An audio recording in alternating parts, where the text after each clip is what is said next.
बिस्मिल्लाहिर्रहमानिर्रहीम इय्याका नअबुदु व इय्याका नस्तईन। अस्सलाम वालेकुम रहमतुल्लाहि व बरकातुहू नाज़रीन, उम्मीद करता हूँ आप सब खैरियत से होंगे और आप लोगों की ज़िंदगी अच्छी गुजरी होगी।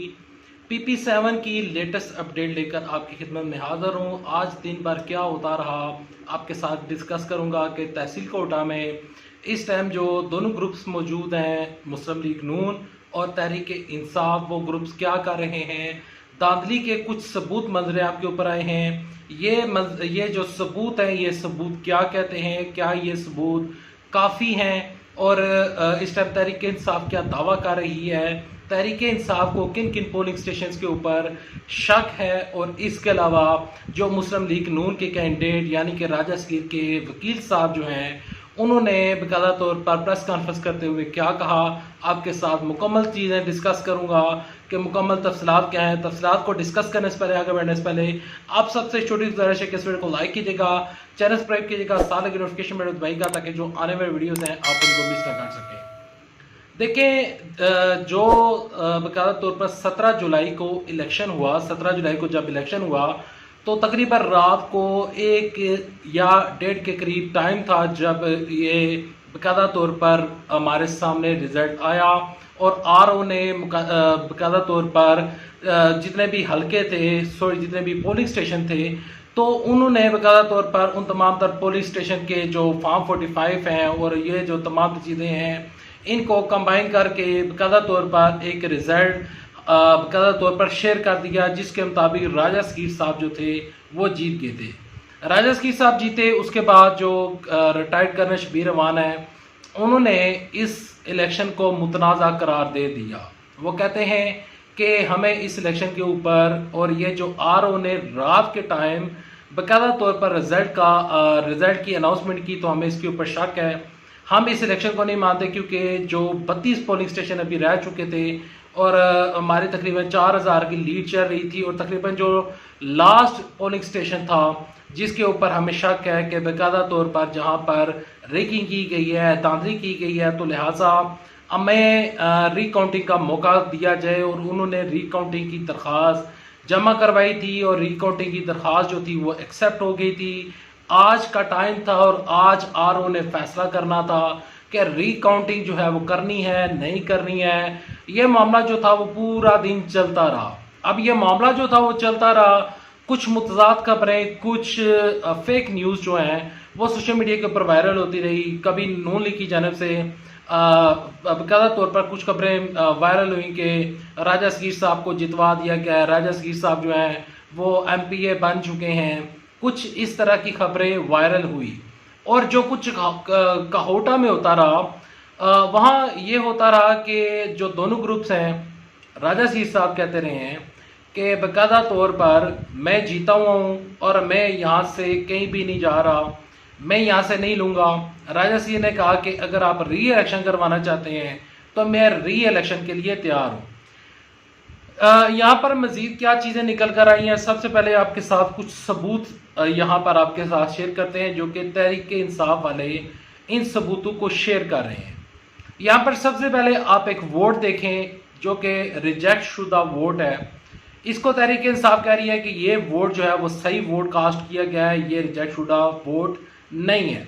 तो लिहाजा इलेक्शन कमीशन जो है, RO साहब जो है वो धांधली कर रहे हैं। यहाँ पर तहरीक इंसाफ का ये मौक़िफ़ है। दूसरा, बगार शरीफ का जो पोलिंग स्टेशन है, तहरीक इंसाफ वाले इल्ज़ाम लगा रहे हैं कि बाकायदा तौर पर जो स्टेशन है, ये जो पोलिंग स्टेशन है, यहाँ से मुस्लिम लीग नून ने और PDM ने धांधली की। अब ये जो दो सबूत हैं जो कि तहरीक इंसाफ वाले दे रहे हैं, मेरी नज़र में ये दो सबूत नाकाफ़ी सबूत हैं, क्योंकि अदालत जो होती है, RO साहब जो होते हैं, इलेक्शन कमीशन जो है, वो सिर्फ इन तमाम तर चीज़ों को नहीं देखती, वो तमाम तर चीज़ें देखती है। रिकाउंटिंग होगी, बोकस वोट जो निकले, जो फेक वोट निकले, के जो बाकायदा तौर पर वोट हमारे सामने ये इस तरह के जो सर्कुलेट हो रहे हैं, ये वोट कहाँ से आए, किसने शेयर किए, इसका बैकग्राउंड कुछ भी नहीं पता। ये जो वोट्स हैं सिर्फ सोशल मीडिया के ऊपर चल रहे हैं, जो कि मैं कह सकता हूँ कि ये इनका कोई वाली वारस नहीं है कि ये आया कि ये जो वोट बताया जा रहा है कि ये जो वोट है ये बाकायदा तौर पर इलेक्शन कमीशन ने और ये जो RO साहब हैं उन्होंने रिजेक्ट कर दिए हैं। यहाँ पर मामला ये है कि ये मामला इतना सादा नहीं है। आज जो मुस्लिम लीग नून के वकील साहब हैं उन्होंने मीडिया से बातचीत करते हुए कहा है कि जो कर्नल रिटायर्ड शबीर अवान है उन्होंने एक दरख्वास्त तो दी थी कि रिकाउंटिंग करवाई जाए और रिकाउंटिंग की दरख्वास्त के ऊपर उन्होंने नहीं लिखा था कि वो रिकाउंटिंग एक हल्के में चाहते हैं, एक पोलिंग स्टेशन में सॉरी चाहते हैं, 2 पोलिंग स्टेशन में चाहते हैं, 20 में चाहते हैं, 40 में चाहते हैं या 100 में चाहते हैं या पूरी वो रिकाउंटिंग करवाना चाहते हैं। तो इस वजह से RO फैसला नहीं कर पा रहा। सुप्रीम कोर्ट का वाज़ेह हुक्म है कि बाकायदा तौर पर अगर रिकाउंटिंग होती है तो जो कैंडिडेट है जिसने रिकाउंटिंग की दरख्वास्त दी होती है तो वो बाकायदा तौर पर वो मेंशन करता है कि मैंने कितने हल्के खुलवाने हैं। अब जो रिटायर करने शबीर अवान है उनकी जो दरख्वास्त है वो उन्होंने दी थी, उस दरख्वास्त के ऊपर RO अभी तक फैसला करने से कासर है। मैं जब ये वीडियो रिकॉर्ड कर रहा हूँ 6:30 बजे का टाइम था, 6:30 बजे तक फैसला आ जाना चाहिए था और मैं 6:30 बजे तक का इंतज़ार करता रहा ताकि मैं आपके साथ लेटेस्ट अपडेट शेयर कर सकूं, फाइनल रिपोर्ट शेयर कर सकूं। लेकिन अभी तक अनफॉर्चुनेटली इस तमाम तर चीज़ों का फैसला नहीं हो सका।